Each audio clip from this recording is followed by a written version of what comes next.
tal? Muy buenos días, tengan todas ustedes. El día de hoy para mí es un gusto poder presentar la mesa 13 de lo que sería la jornada de ciencia política de la UAM Iztapalapa. Antes de darle una lectura, me permito darle el agradecimiento a la doctora Erika Granados Aguilar por su presencia en cada una de estas mesas. Para dar inicio, me voy a permitir darle lectura a la semblanza del doctor Uslan Vivaldi Posadas Velázquez. Él es doctor en Ciencias Políticas y Sociales, maestro en Estudios Políticos y Sociales y licenciado en Ciencias Políticas y Administración Pública por la UNAM. Del año 2006 al 2017 fue profesor de asignatura de la Facultad de Ciencias Políticas y Sociales de la UNAM. Y desde el año 2009 es profesor investigador en la Universidad Autónoma de la Ciudad de México, plantel Casa Libertad. Ha dirigido 40 tesis profesionales, ha escrito diversos artículos en libros colectivos y artículos en revistas indexadas.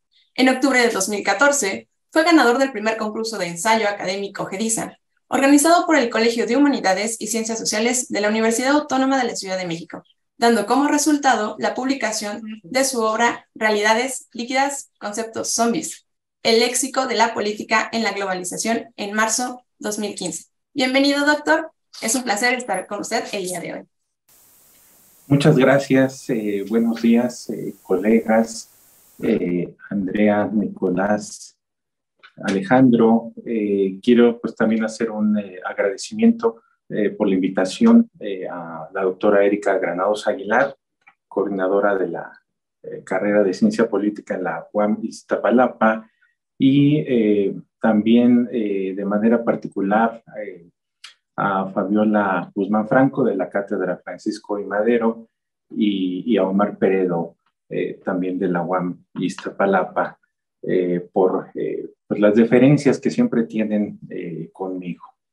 Bueno, es un honor, es un placer para mí compartir esta mesa con una distinguida colega y dos colegas muy consolidados y destacados en la ciencia política. En ese sentido, bueno, trataré yo de estar a la altura pues de esta responsabilidad para proponer algunas ideas, algunas tesis que podamos después ir discutiendo, sobre todo con el público y bueno, pues tratar ahí de encaminar la discusión correspondiente. Bueno, en principio debo aclarar, el título de la ponencia es bastante ambicioso, ¿no? De cómo se puede, digamos, abordar en poco tiempo las transformaciones en el sistema político mexicano en lo que va de este sexenio. Entonces, bueno, debo aclarar, hacer una especificación, que este es un proyecto de investigación que estoy realizando. Entonces, bueno, dentro de los segmentos que ahora estoy trabajando, pues está sobre todo el hecho de cómo se ha, digamos, concebido el presidencialismo mexicano en estas épocas, y sobre todo también aclarar, digamos, algo que de pronto en las ciencias sociales, en particular en la ciencia política, hemos dado ya por válido, ¿no? Y que me parece habría que hacer un punto y aparte ahí, y que es el hecho de que llamamos ya, sin más ni más, el gobierno de la Cuarta Transformación, cuando, digamos, para que se le ponga nombre a los procesos políticos, a los procesos sociales, a los procesos históricos, pues tiene que pasar un tiempo, es decir, no puede haber una adjetivación antes de un periodo de tiempo que haya pasado para poder evaluar si efectivamente estamos en un proceso distinto al que vivíamos antaño, o bien estamos en presencia justamente del comienzo de algo que está todavía por ocurrir, pero que no está definido todavía conceptualmente. Entonces, bueno, esa sería como la primera acotación, que hoy, insisto, pues en términos de la jerga intelectual, de la jerga periodística, le hemos dado ya el atributo, ¿no?, de decir que este es un gobierno de la Cuarta Transformación, cuando tendrían que pasar años, ¿no?, quizá lustros o décadas, para poder decir si eso es cierto o no. Entonces, digamos, como estamos analizando este proceso político un poco al día, hay elementos que se nos pueden escapar, pero bueno, para eso efectivamente el análisis de coyuntura nos ayuda a identificar algunas propuestas y elementos, ¿no? Esta sería como la primera acotación.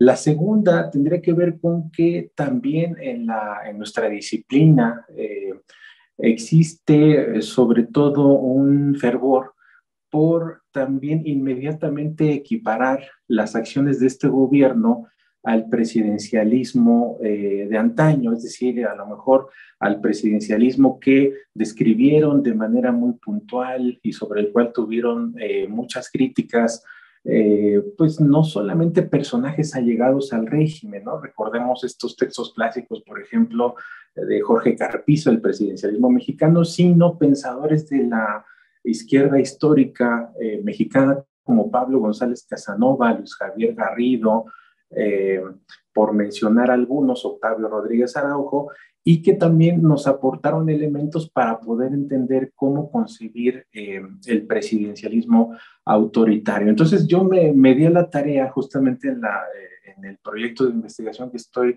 realizando actualmente, pero también para presentar algunas ideas aquí este día a desempolvar los libros, ¿no? Que cuando menos yo todavía tuve la oportunidad de revisar eh, cuando estudié la licenciatura en ciencia política en la UNAM y que a partir de los cuales encontré una serie de claves que me parece serían importante comparar para efecto de entender si efectivamente estamos en un regreso hacia esos tiempos del presidencialismo autoritario o bien hoy se están planteando de manera distinta. Y lo digo, insisto, en función de que hay una suerte, digamos, de consenso que empieza a permear entre los científicos sociales en el sentido de equiparar sin más ni más, sin mayor análisis, lo que sucedía en el presidencialismo de antes con lo que sucede en nuestros días. Entonces, bueno, para entrar en materia, desempolvando esos textos, ¿no? Y sobre todo teniendo en claro que podríamos entender quizá en los tiempos que nos tocó estudiar a nosotros la dinámica del presidencialismo en México, rescato, por ejemplo, una definición, ¿no? O un intento de definición que daba Jorge Carpizo allá por los años 80. Y según él, la idea de un presidente poderoso y fuerte, no abro comillas, que tiene múltiples facultades y que casi todo lo puede. Y que, según Carpizo decía antes, su poder es superior al del legislativo y judicial. Cierro comillas. Y también Carpizo habló de las facultades metaconstitucionales del presidente, es decir, esta suerte de poder informal, no institucionalizado, que le permitía pues prácticamente interferir en todos los órdenes de la vida social. Entonces, con esta definición que dio Carpizo en su momento, más, digamos, las críticas que se pueden rescatar de la literatura heredada por, insisto, gente como Pablo González Casanova, Luis Javier Garrido, Octavio Rodríguez Araujo, pues yo pude identificar cuando menos 5 momentos que concebían al presidencialismo de antaño. La primera característica es que el presidente pues era el líder máximo del entonces hegemónico Partido Revolucionario Institucional.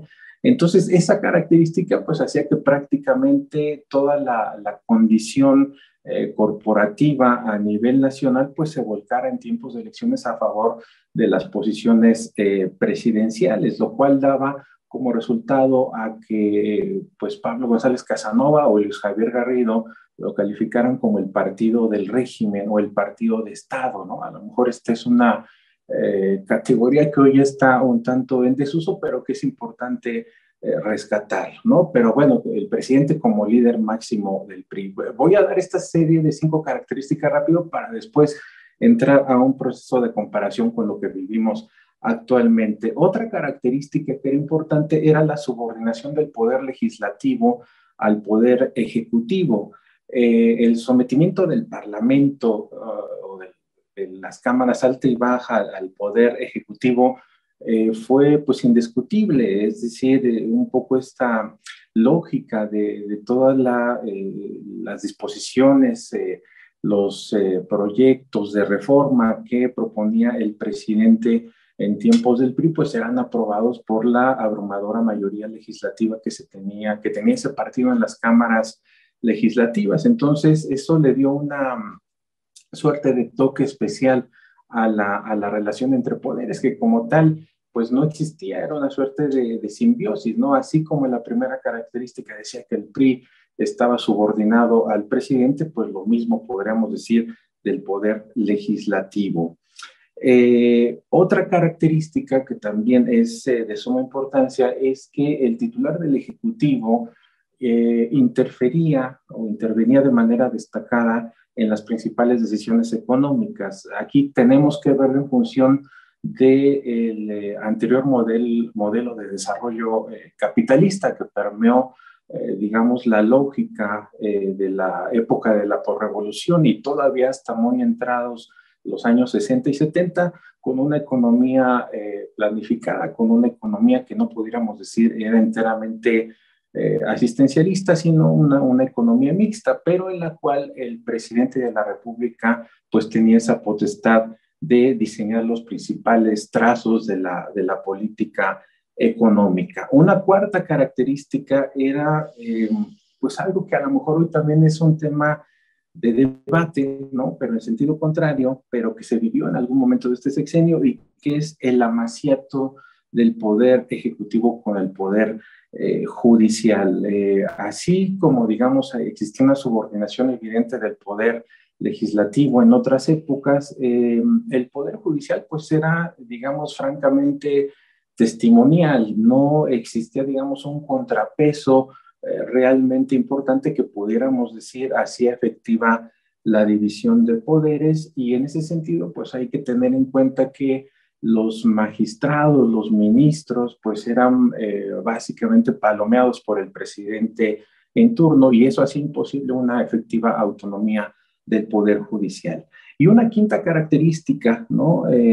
Pues eran las amplias facultades constitucionales del presidente, que pudiéramos también asociar con lo que decía hace rato, esto que estudió con demasiado ahínco Jorge Carpizo, que eran las facultades metaconstitucionales. Y eso hacía que por sí mismo el sistema presidencial pues fuera prácticamente invencible, ¿no? Entre esas facultades metaconstitucionales que mencionaba en su momento Carpizo, pues estaba el hecho de cómo, digamos, el presidente podía tener esta presencia, por ejemplo, en medios estatales y en la televisión privada que pues prácticamente se cuadraba a sus decisiones, ¿no? Recordemos que el entonces dueño de Televisa pues se asumía, Emilio Azcárraga mismo se asumía justamente como un soldado del PRI y digamos toda la prensa en su mayoría pues era oficialista y reproducían los boletines de la presidencia de la República, ¿no? Entonces, bueno, a lo que voy es que con estas 5 características que de alguna forma se pueden derivar en otras tantas, pero me parece que pueden ser un punto de partida para empezar a comparar qué tanto, ¿no? de aquel viejo régimen hoy puede verse retratado en el actual o qué tanto estamos en una posición distinta y distante. Entonces, bueno, empecemos justamente digamos, esta comparación, ¿no? A grosso modo, en función de ver un poco cómo es la relación del presidente hoy en día con el partido en el poder, con el Movimiento de Regeneración Nacional. Y ahí pues nos vamos a encontrar que, aunque digamos en términos generales, ¿no? Podríamos decir que Morena se ha consolidado como un partido que va teniendo cada vez más presencia a nivel nacional, no tiene las características actualmente a estos tiempos, ¿no? Y seguramente tampoco le alcanzará para el año que viene de convertirse enteramente en un partido de Estado, porque justamente lo que se pensaba en otros tiempos en el análisis del partido de Estado para definir al PRI y su relación con el presidente de la República, pues era un partido prácticamente consolidado, con estructuras bien definidas a nivel nacional y que tenía justamente un poder de movilización extraordinario. Hoy podríamos decir que, digamos, algo que agrupa, ¿no?, al Movimiento de Regeneración Nacional, a militantes, simpatizantes y adherentes, pues es la admiración, ¿no?, a veces con demasiada devoción al presidente de la República, pero básicamente es eso, es decir, en una época en la cual hipotéticamente pudiéramos pensar en otro presidente o presidenta de la República que pudiera emerger de las filas de Morena, no podríamos asegurar que ese partido actuara como una sola maquinaria. En el proceso actual que están haciendo, ¿no?, en Morena, ¿no?, que, bueno, pues raya, por cierto, los márgenes de la legalidad, pues lo que se ve es justamente una suerte de división al interior de ese partido, que sin duda hará muy difícil, ¿no?, para su candidato o candidata tenerse en esa visión del engranaje de partido de Estado, que pueda efectivamente consolidarse a la manera en la que lo hizo el PRI en su momento. Entonces, me parece que esa es una característica que hay que tomar en cuenta, ¿no? Digamos, las capacidades innatas que puede tener el Movimiento de Regeneración Nacional para efectivamente poder coadyuvar al posicionamiento político del actual gobierno y pues previsiblemente un gobierno de continuidad de ese partido. Pero como tal, insisto, me parece que más allá de poder encontrar elementos específicos y que nos ayuden a entender más esta situación, hoy en día no podríamos hablar de que Morena actúa como un partido de Estado o un partido del régimen, como sí se consolidó en otros tiempos. Tampoco podemos decir, ¿no?, en esta segunda característica que planteaba hace un momento, que existe una subordinación del poder legislativo al poder ejecutivo, por una sencilla razón que pues se ha venido trabajando y consolidando en los estudios de la llamada transición política, y es el aspecto de la pluralidad que hoy vivimos, más allá de que tenemos un partido dominante, más allá, digamos, de lo avasallante, ¿no?, que resultó el triunfo del actual presidente en 2018, pues lo cierto es que la pluralidad política está dada, y, digamos, esa conformación que hoy en día se hace entre partidos de oposición para tener una suerte de agenda programática que permita no solamente competir por la presidencia de la República, sino definir justamente un programa de acción opositor al gobierno, pues se ve reflejada, por ejemplo, en el poder legislativo, es decir, el presidente no la tiene fácil, ¿no?, en el sentido de imponer su voluntad o sus voluntades. Podríamos hacer una lectura muy general, ¿no? La primera legislatura, ¿no?, que asume el poder con la llegada de López Obrador, pues tiene una mayoría que promueve y echa a andar ciertas reformas, pero ya esta legislatura pues es una legislatura, por así decirlo, más combativa, que ha frenado disposiciones importantes del presidente, ¿no? El debate, digamos, de la coyuntura actual es muestra de ello. Entonces, pudiéramos decir que también esa característica que le dio justamente sentido y razón de ser al presidencialismo de antaño, hoy en día ya no opera, o cuando menos ya no opera de la misma manera, ¿no? El presidente puede seguir teniendo mayorías legislativas, ¿no?, en ambas cámaras, pero estas ya no le son suficientes, e incluso al interior de esas mayorías, pues se pueden ver posiciones en ciertos momentos distintas y distantes a las del titular del Ejecutivo. Lo mismo para la tercera característica, es decir, me parece, todas y todas nosotros, no hay duda de que la economía globalizada pues hoy impone retos y desafíos, y ya no necesariamente las decisiones que se administran a nivel local pueden ser superadas, ¿no? O darles la vuelta en economías locales. Entonces, la política económica finalmente está supeditada a, digamos, las decisiones económicas transnacionales, y en ese sentido ya el poder del presidente sobre la intervención de la economía, así como se tenía en los momentos del PRI histórico, pues ya no se puede dar por el propio cambio de modelo económico, pero también no solamente por eso que malamente llamamos neoliberalismo, sino por este proceso mayor que es el proceso, o mejor dicho, los procesos de globalización que hoy en día pues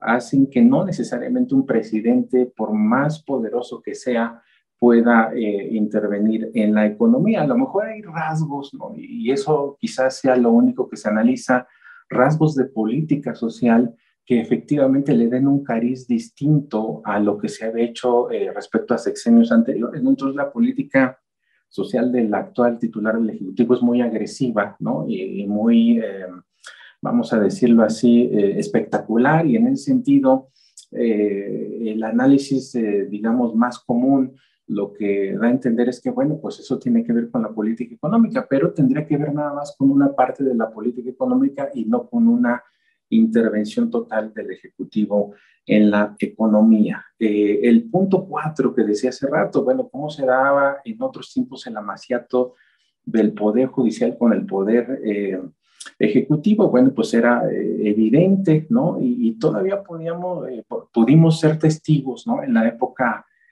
fue reciente, pues, de esa intromisión, digamos, pues descarada que se podía tener con el Poder Judicial. Recordemos simplemente lo que pasó en tiempos de Ernesto Zedillo, ¿no? O los vetos que impuso el gobierno de Vicente Fox, ¿no? Es decir, la subordinación histórica, ¿no? del poder judicial al ejecutivo, pues era finalmente un asunto que impactaba, digamos, en las decisiones de la legalidad vigente. Hoy en día podemos encontrar, me parece, ¿no?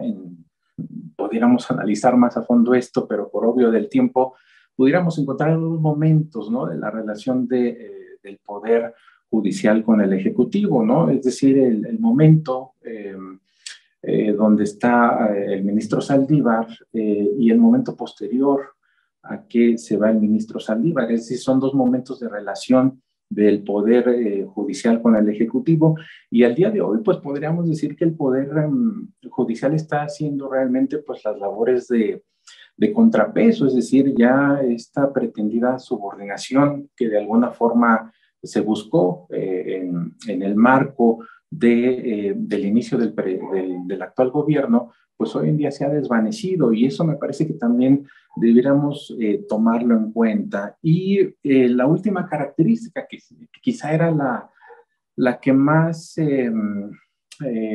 oídos, ¿no? Podía prestar atención, era cómo el presidencialismo mexicano histórico se consolidó a partir de facultades amplias en términos constitucionales, pero sobre todo metaconstitucionales.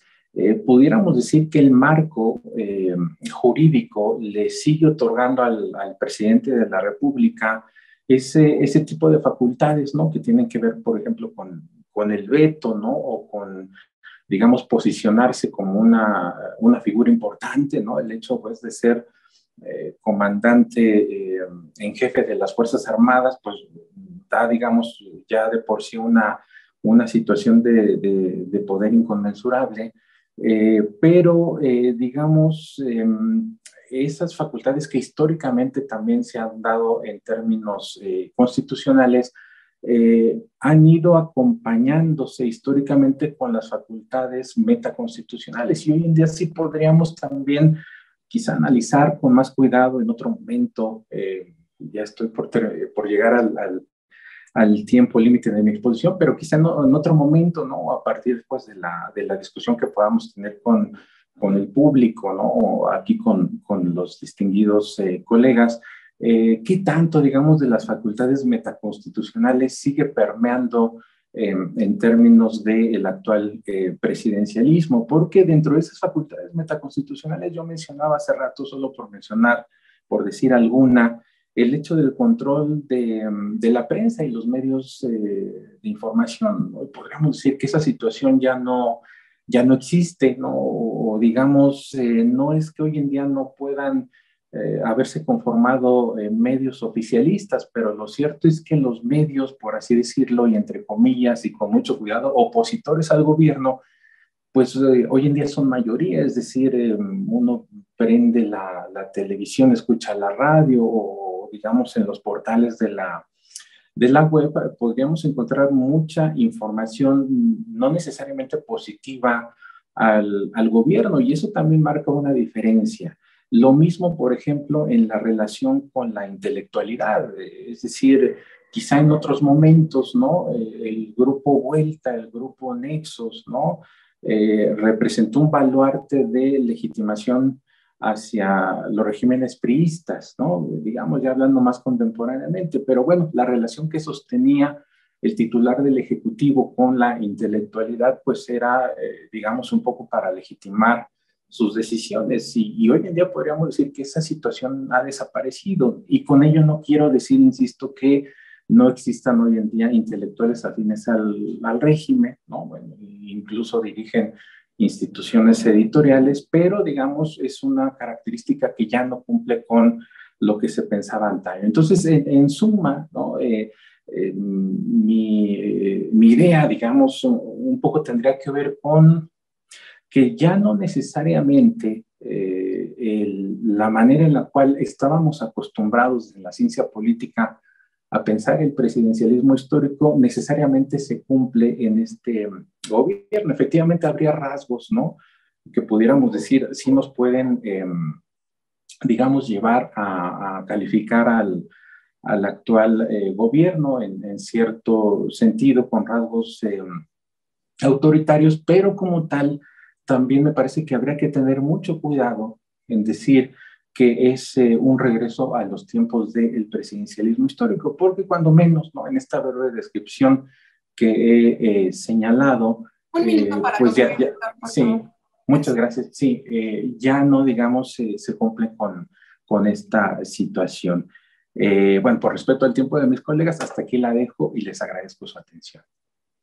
Muchísimas gracias, doctor Ruslan Vivaldi Posadas, con su gran exposición El sistema político en tiempos de la Cuarta Transformación.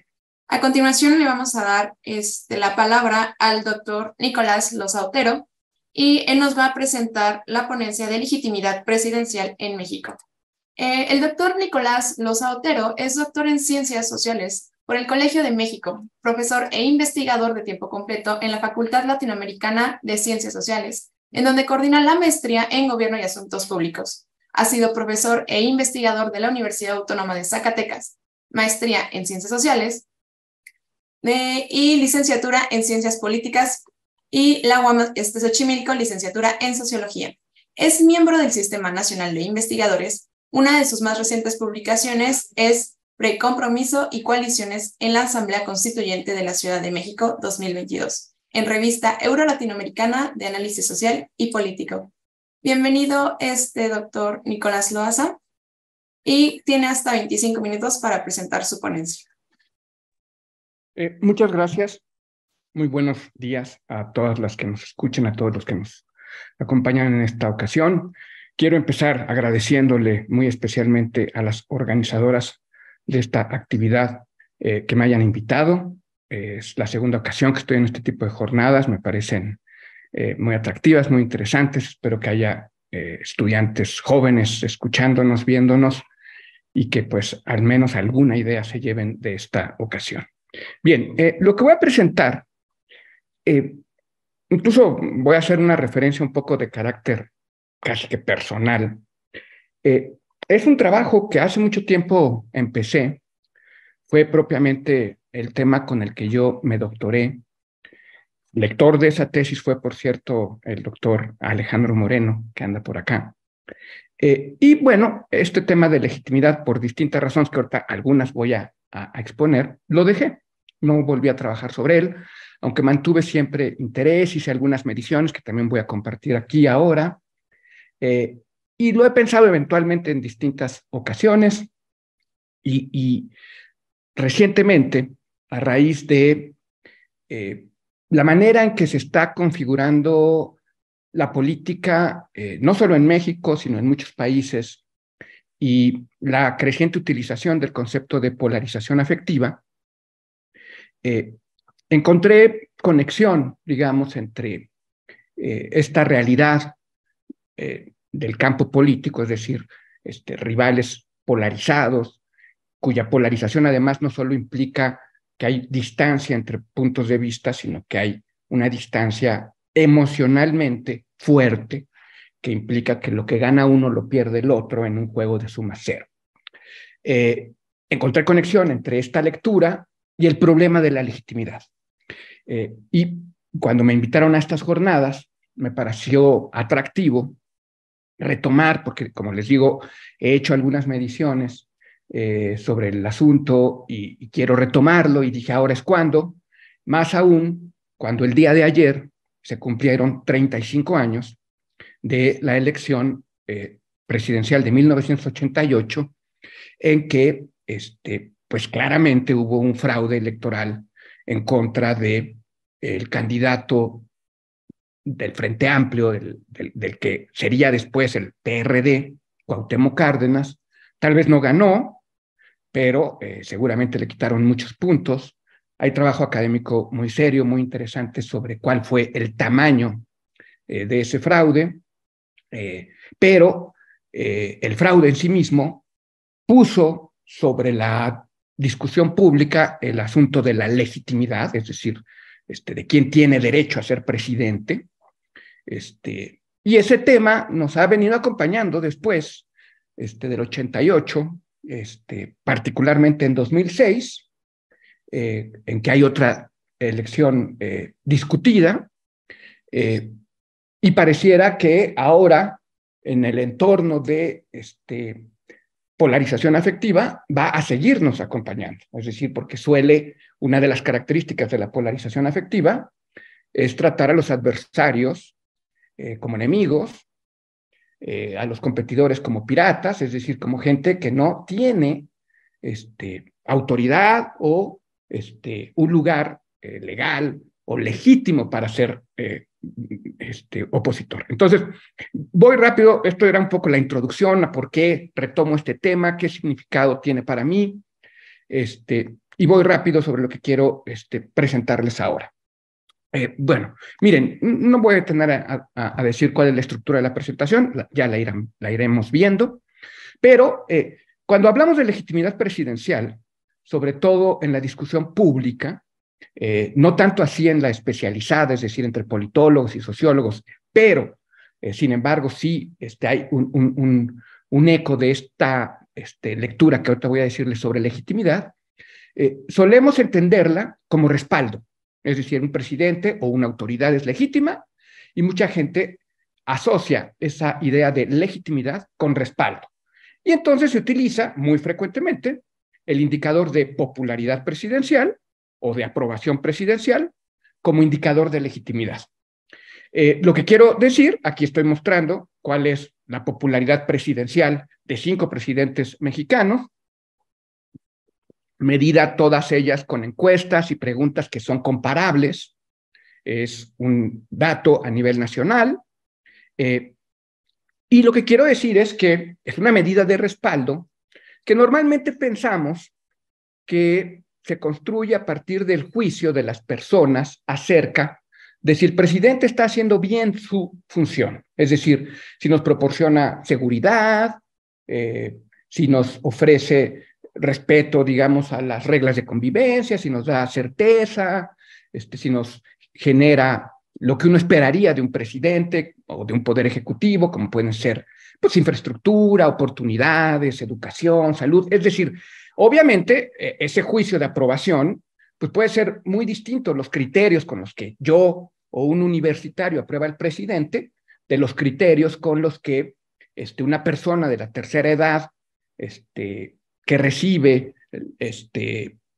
la pensión universal y no tiene, digamos, una pensión por un sistema de seguridad formal tipo IMSS o ISSSTE o privado, pues puede ser muy distinto. Lo que tiene en mente cuando le preguntan, ¿usted aprueba el trabajo del presidente? Y dice sí o no, o sí lo apruebo mucho, o sí lo apruebo regular, muy distinto entre distintas personas. Esta es una medida resumen, pero lo que normalmente asumimos es que se construye este juicio de apruebo o no apruebo en relación al desempeño presidencial. Es decir, que hay una suerte de transacción entre la opinión individual, apruebo, y el desempeño gubernamental. Lo hace bien, hace lo que espero o recibo lo que espero. Y medidas de ese tipo, la aprobación presidencial, sabemos que son, por ejemplo, la confianza en el presidente, es decir, es un juicio que también está bien documentado, que se construye de manera bastante instrumental. Las expectativas suelen también tener un precedente instrumental, los comparativos y las evaluaciones por áreas de desempeño, es decir, que llevan este juicio de aprobación a un campo más circunscrito, como usted opina que el presidente lo está haciendo bien o mal en educación, bien o mal en seguridad. Y el individuo pues da un punto de vista, un juicio, y repito, asumimos que ese juicio es de naturaleza instrumental, de intercambio, es decir, tengo seguridad, lo está haciendo bien. O en los hechos, por ejemplo, solemos pensar, estoy menos inseguro que en el pasado, entonces lo está haciendo bien, no es que esté totalmente seguro, ¿no?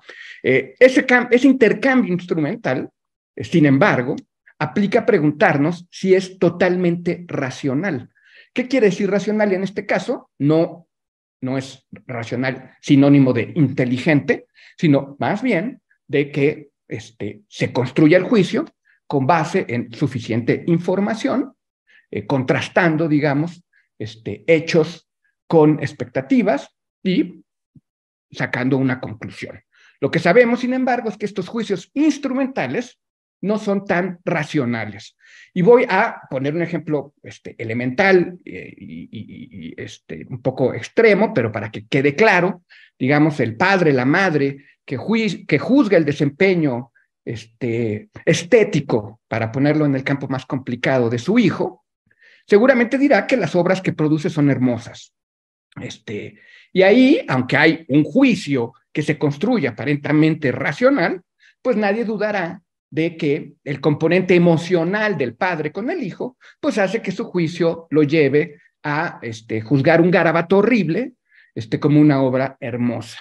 Estoy pensando tan solo en la imagen casi final de esta película de la ballena, en donde el padre lee las notas que su hija escribió muy pequeña de crítica literaria, diciendo que son maravillosas, ¿no? Entonces, quiero poner ese ejemplo porque debemos tener conciencia que al juzgar al sistema político, a sus autoridades, a sus instituciones, lo hacemos con distintos tipos de creencias, es decir, las medidas que existen en la esfera pública, que producen los investigadores, los periódicos, las agencias de investigación de opinión pública, son de distinto tipo, es decir, hay medidas, yo diría, de tipo bastante instrumental, como estas que he dicho, la aprobación, la confianza, la evaluación por áreas, y que recientemente hemos visto mediciones y también estudios en la ciencia política contemporánea, en donde, por ejemplo, se pregunta directamente a los individuos si sienten enojo con el presidente o si les entusiasma tal o cual política, si tienen esperanza o si les angustia que gane tal o cual candidato. Es decir, hay una introducción de la dimensión emocional, en donde claramente se asume que el juicio de los individuos no es del todo racional, sino que tiene precisamente este componente emotivo. Y aquí diría que estamos en los extremos del tipo de creencias o del tipo de opiniones que los individuos tenemos, pero en realidad tanto las primeras, es decir, las que parecen muy instrumentales, como las segundas, las que parecen muy emocionales, suelen ser juicios en buena medida motivados, es decir, juicios que se construyen a partir, por ejemplo, de identidades, ¿no? Yo soy muy morenista y entonces voy a juzgar que lo que hace el presidente es muy bueno. Y si no soy morenista o nada morenista, es muy probable que diga que lo que hace el presidente es malo. Y sin embargo, el presidente hace lo mismo.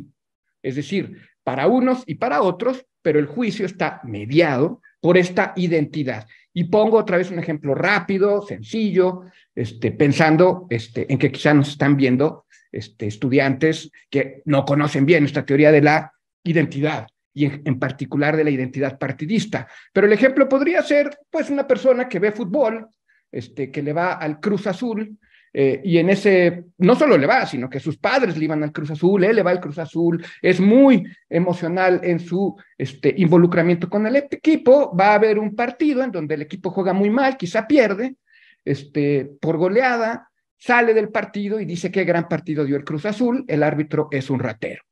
¿Qué pasó ahí? Pues que hay un juicio mediado por la identidad y que hace que el individuo seleccione lo que valora. Es decir, todos ven lo mismo, pero él valora quizá una gran jugada, juzga con especial acritud un juicio del árbitro, minimiza una jugada del rival, etcétera, etcétera. Eso mismo ocurre en la esfera pública. Es decir, cuando tenemos una identidad política, tendemos a sobrevalorar lo que hace el portador de esa identidad en las instituciones y a devaluar lo que hace aquellos que no son portadores de nuestra identidad.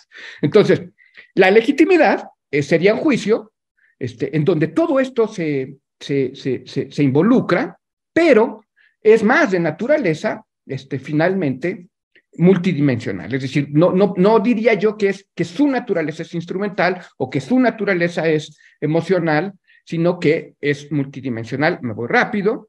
En general, la legitimidad, a diferencia de la popularidad o de la confianza, de estas otras medidas instrumentales de respaldo, ha sido conceptualizada de dos maneras.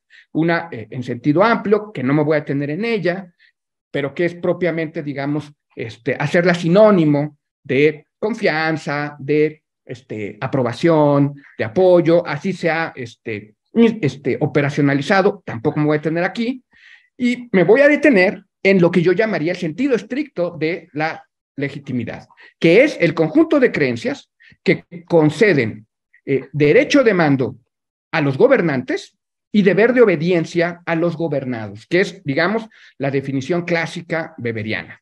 Cuando le concedemos derecho de mando a un gobernante y cuando nos asumimos con deber de obediencia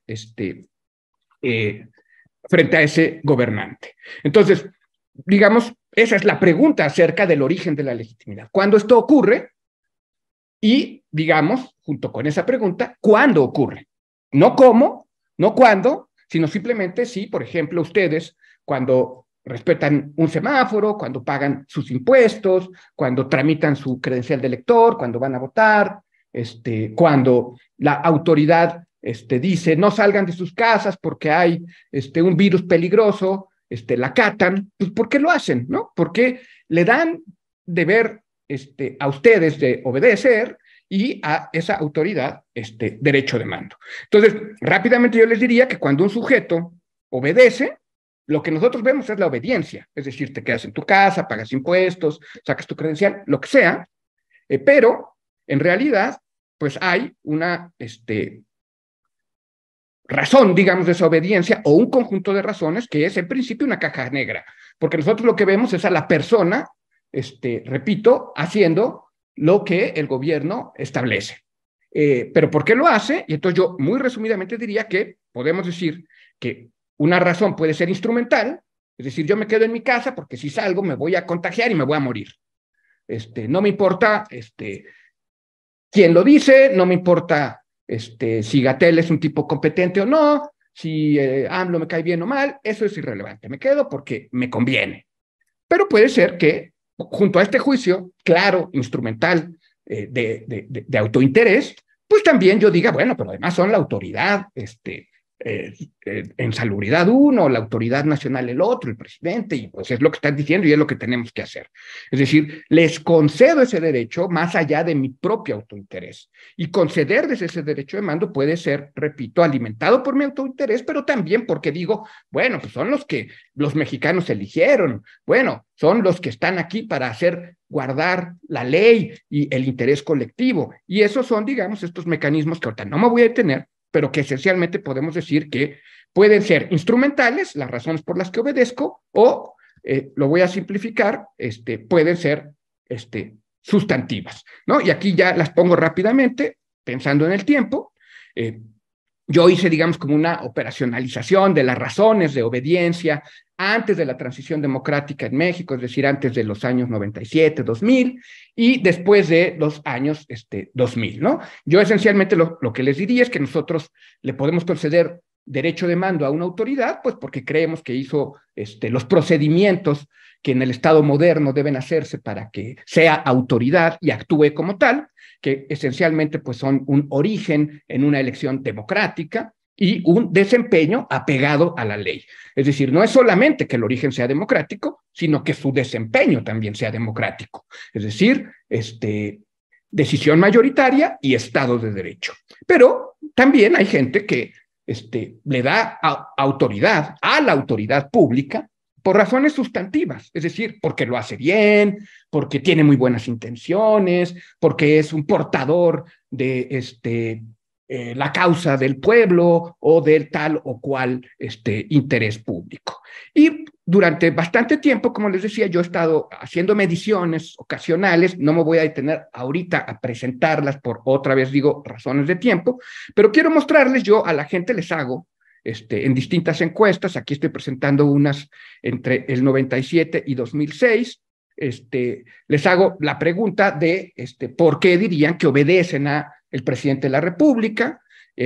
Hay quienes me dicen, primero, que no lo obedecen, que no les parece legítimo, que sería, digamos, 100 menos 72, es decir, como 28, 27% en el 97, solo en la Ciudad de México, pero quienes sí le dan, digamos, legitimidad al presidente, en el Edomex, en una encuesta en todo el estado, en el 99 era 86%, entre diputados locales, en un trabajo que hice con mi colega Álvaro López por aquellos años, en 12 congresos locales, los propios diputados, 96% decían que era legítimo el presidente, y en julio de 2006 en México pregunté sobre el presidente y 71% lo consideraba legítimo. Y las razones de que esa legitimidad existiera, en el caso del DF, fíjense, solo 42% eran de orden democrático, es decir, porque fue electo por mayoría, porque se conduce conforme a la ley. En el Estado de México en el 99 era 47%, quiere decir que el otro 50 y tantos % más bien lo atribuía a razones sustantivas, y la legitimidad del presidente en 2006 a nivel nacional, por un lado era cuestionada, no estamos hablando aquí de Calderón, hay que aclararlo, sino de Fox, cerca de la elección cuestionada de 2006, y 20% prácticamente de la gente decía que no era legítimo el presidente. Y si nosotros nos íbamos a ver esas opiniones por partidismo, no por partidismo, sino por preferencia partidaria, vemos cómo entre los perredistas prácticamente 32% decían que no es legítimo, que eso es solamente una ilustración precisamente del partidismo o de la identidad en la construcción de juicios acerca de nuestras autoridades. Vemos lo mismo, pero los juzgamos de distinta forma en función de nuestras identidades y de muchos otros factores que motivan nuestras creencias. Y la razón última por la que seleccioné aquí, bueno, está la misma medida para presidente, gobernador y diputados entre diputados locales. Aquí no me detengo, pero les decía, la razón última por la que seleccioné este tema para presentarlo es porque quiero volverlo a trabajar, quiero organizar lo que he venido haciendo, y esta era como la ocasión para retomarlo. Y en el 21, un mes antes de la elección intermedia, logramos en Flaxo que Parametría nos hiciera un estudio con otros objetivos que tenían que ver un poco con la reacción de la población ante la epidemia de COVID y sus efectos electorales, pero colé esta pregunta acerca de cuál era la principal razón por la que el presidente López Obrador tenía autoridad como gobernante con la persona que estábamos entrevistando. Y vean cómo las razones de orden legal o racional, procedimentales, yo le diría, es decir, porque ganó las elecciones, porque acata la Constitución y las leyes, sumaban apenas 40%. Mientras que aquellos que decían que tenía cualidades personales como la honestidad o la integridad y que esa era la razón de su obediencia eran 13%, y aquellos que le atribuían una finalidad justa y favorable al pueblo sumaban 35%, o sea, era el rubro más alto y, digamos, los que cuestionaban su legitimidad eran apenas menos de 5%. Para concluir, doctor. Sí, que si se fijan con las medidas anteriores que ya no voy a poner, es un dato bastante bueno para el presidente López Obrador. Ya para concluir, lo único que quiero decir es que me parece que la medición de la legitimidad de una autoridad ejecutiva es un asunto muy complejo porque no deriva solo de la creencia de la gente. Los aparatos, digamos, gubernamentales, los sistemas sociales, muchas veces nos llevan a que acatemos, a que hagamos lo que se espera, lo que se debe, por autointerés, porque además no hay muchas otras opciones, en fin, a veces también porque creemos que el gobernante es maravilloso, como aquí lo estamos viendo, pero no siempre es así. Y tenemos muchos datos también de cómo gobiernos que llegan de forma ilegítima, de acuerdo a un criterio moderno de democracia, logran legitimarse luego en su desempeño y desde un punto de vista quizá moral, alguien podría decir, bueno, pues aunque se legitimen, aunque den resultados, pues realmente no son legítimos, ¿no? Pero a mí lo que aquí me interesa es el juicio de la gente y muchas veces la gente, cuando recibe, cuando está satisfecha con la manera en que un gobierno está actuando, pues pasa a segundo plano si se conduce conforme a la ley o si se originó en una elección democrática. Y creo que estos datos lo que nos muestran un poco es por qué el presidente de la República, López Obrador, puede decir públicamente que no le vengan con que la ley es la ley y tomar medidas que son, digamos, cuestionadas en la discusión pública, pero también por la máxima autoridad jurisdiccional de este país, que es la Suprema Corte de Justicia, precisamente porque tienen deficiencias legales, y sin embargo no perder el respaldo público. ¿Por qué? Bueno, pues porque precisamente aquí estamos viendo que en 21, 35% de la gente pensaba que era un presidente que tenía autoridad porque busca la justicia y el bienestar del pueblo, que por supuesto son significados que siempre están significándose por la propia autoridad, en este caso el propio presidente, en contraste con la ley, cuya letra es mucho más clara. Gracias, es todo. Muchísimas gracias, doctor Nicolás Loaiza. Ahorita, antes de darle continuidad al doctor Alejandro Moreno, le damos la bienvenida a la doctora Erika Granados, coordinadora de la licenciatura en Ciencias Políticas y coordinadora de este evento. Muchísimas gracias, doctora Erika, por su presencia. Ahora sí, le damos la palabra al doctor Alejandro Moreno, quien el día de hoy nos va a presentar su ponencia, La opinión pública y la construcción discursiva de un sistema de creencias en el caso de la 4T. El doctor Alejandro Moreno Álvarez es profesor de Ciencia Política en el Instituto Tecnológico Autónomo de México. Él también es doctor en Ciencia Política por la Universidad de Michigan Ann Arbor en Estados Unidos y licenciado en Ciencias Sociales por el ITAM. Es miembro del Sistema Nacional de Investigadores Nivel 3 y sus áreas de especialización son la opinión pública, el comportamiento político, elecciones, política comparada, metodologías de investigación por encuestas. Muchísimas gracias, doctor Alejandro Moreno, por estar el día de hoy aquí y tiene hasta 25 minutos para continuar con su ponencia. Samaria, muchas gracias, doctora Erika Granados, gracias a la UAM Iztapalapa, a la Cátedra Madero, por supuesto, Fabiola, que nos estará escuchando por aquí. Gracias por la invitación, un placer estar con este grupo distinguido de politólogos. Se aprecian mucho y me parecen muy estimulantes estas jornadas de ciencia política. Felicidades. nos dan una muy buena idea de en qué está pensando nuestra profesión en estos días, cómo lo está pensando, bajo qué marcos conceptuales lo está pensando, qué preguntas está derivando de esos pensamientos y, por supuesto, qué respuestas está ofreciendo dada la evidencia, documentación o experiencias que se utilicen para ello. Así que realmente felicidades, muy estimulante. Yo me siento pues particularmente agradecido por estar en este grupo.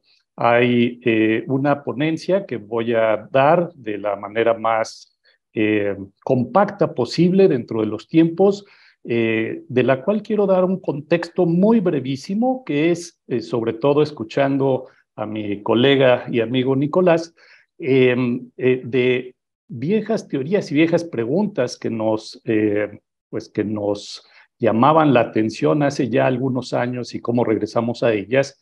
La ponencia que voy a dar se deriva de una tesis de licenciatura de mi coautora María Salgado, que es egresada de la carrera de Ciencia Política en el ITAM, pero que no es nada más parte de esa tesis de licenciatura de la cual yo me he hecho parte en una manera más activa, porque esto se formó un artículo ya cuando mandé el título a la ponencia, estaba en revisión, pero puedo decir que está aceptado para publicación, entonces tendremos una versión publicada pronto, espero, en la Revista Mexicana de Opinión Pública.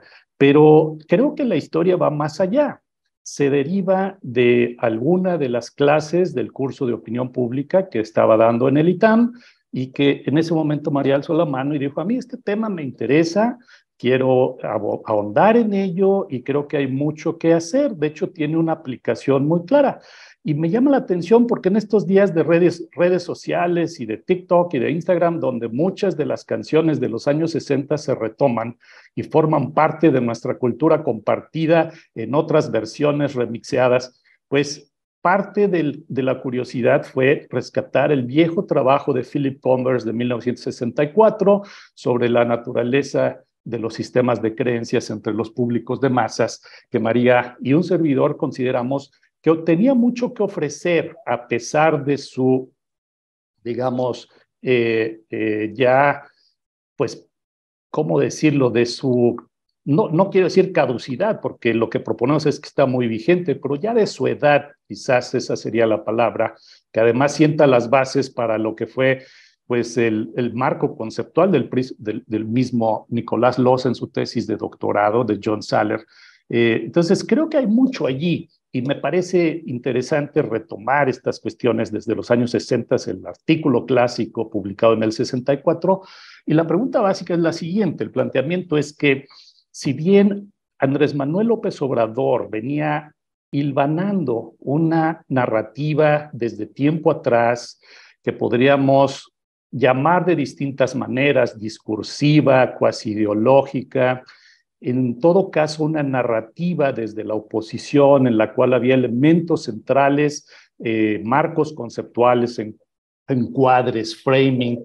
La narrativa a partir del triunfo de julio del 2018 y con la entrada al gobierno se adapta y de hecho proponemos que cambia en algunos sentidos, mantiene parte de lo que fue la narrativa de oposición, pero obviamente tenía que adaptarse a un periodo de gobierno y es esto que de alguna manera vemos reflejada en los discursos de cada conferencia matutina, que si bien no es una conferencia de prensa en todo su estricto sentido, pues sí es una tribuna para difundir una serie de creencias, de valores, de encuadres, tanto favorables al gobierno como desfavorables a, como él los llama, sus adversarios políticos, y que desde el punto de vista de María y mío, como coautores, pues nos atrevemos a ponerlo bajo el marco analítico de Philip Converse como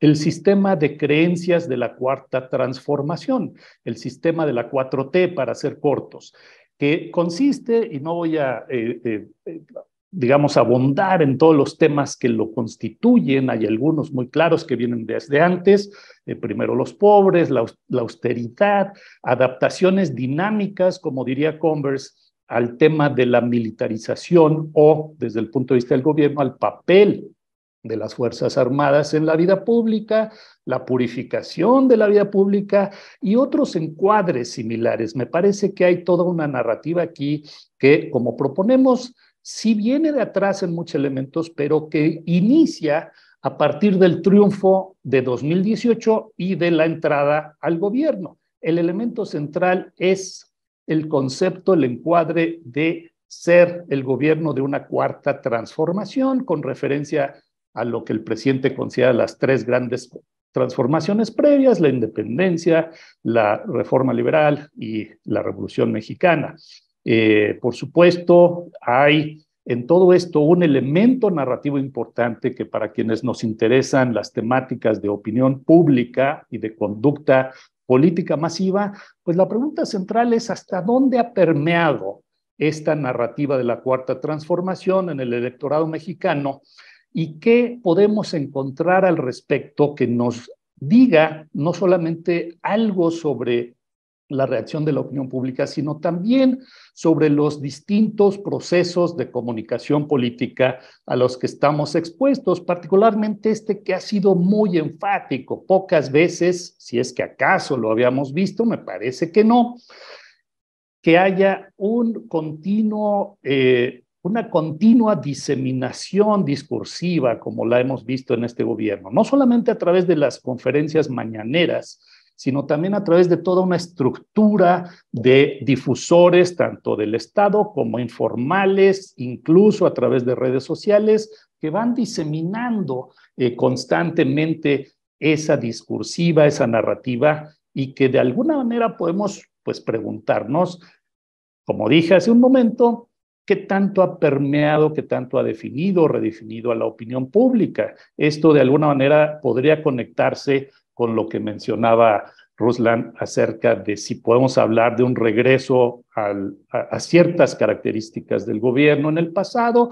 En este caso, pues nuestro enfoque es discursivo y saber, pues, cómo esto impacta en los niveles de información, de articulación, incluso de emoción e identidad de la propia opinión pública. Así que, si me permiten, ese sería el planteamiento general.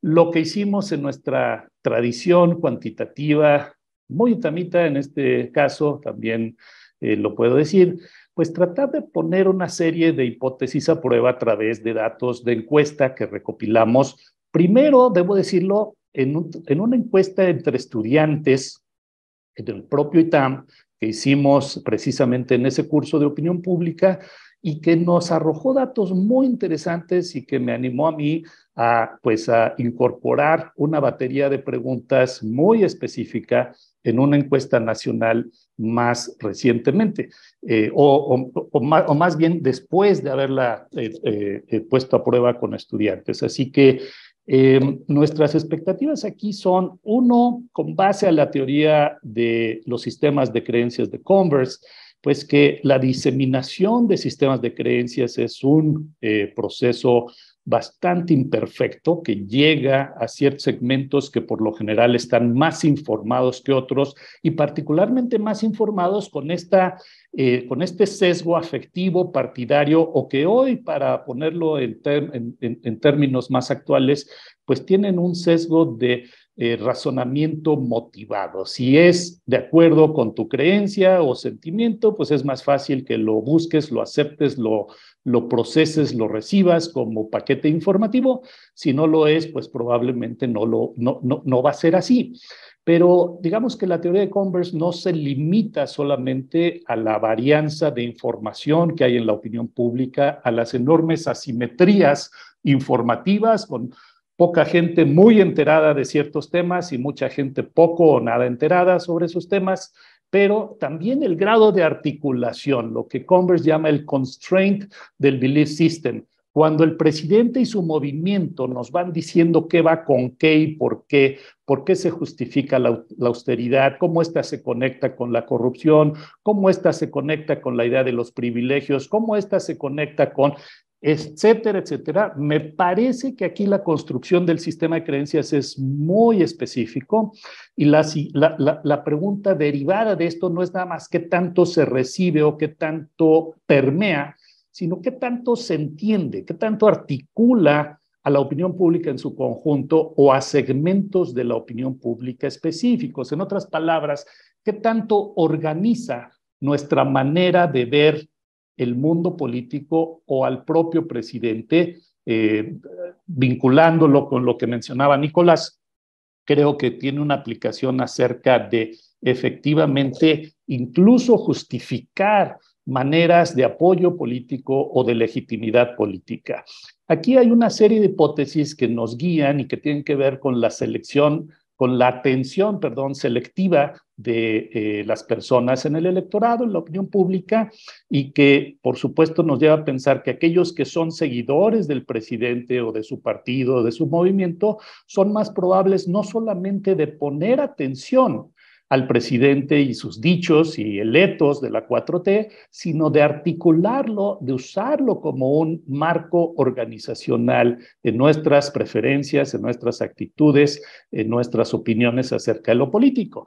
Así que creo que fui lo más compacto posible, hay mucho más que decir al respecto, pero me parece que si pongo algunos datos va a quedar más claro qué es lo que hicimos en todo esto. Así que si me permiten, un momentito de interrupción técnica para compartir.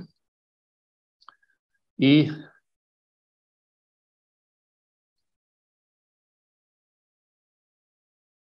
creo que ahí se ve.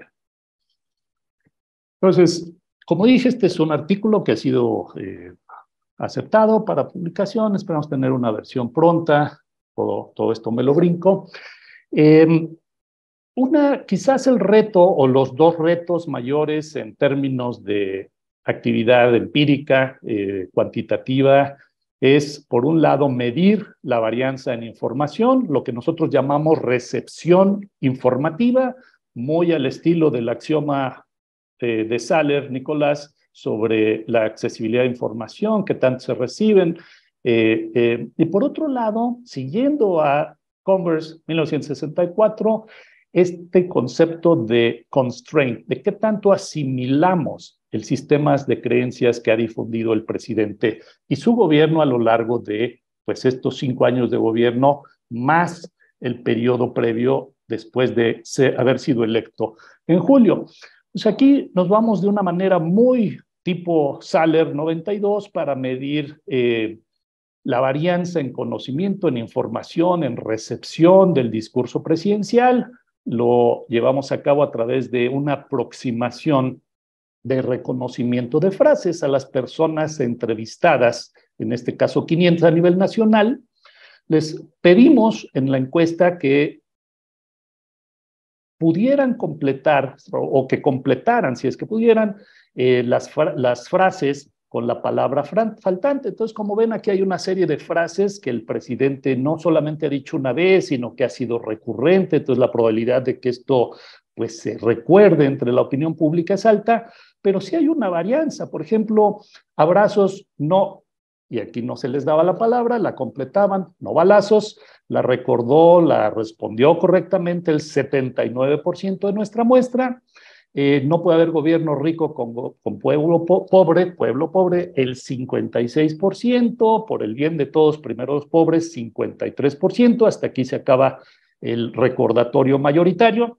Después, no somos iguales, 43%, mi pecho no es bodega, 42%, no mentir, no robar, no traicionar, que parece ser uno de los temas centrales del ethos cuatroteísta, 36%, es decir, 79%, casi 80% el más recordado, 36% el menos recordado.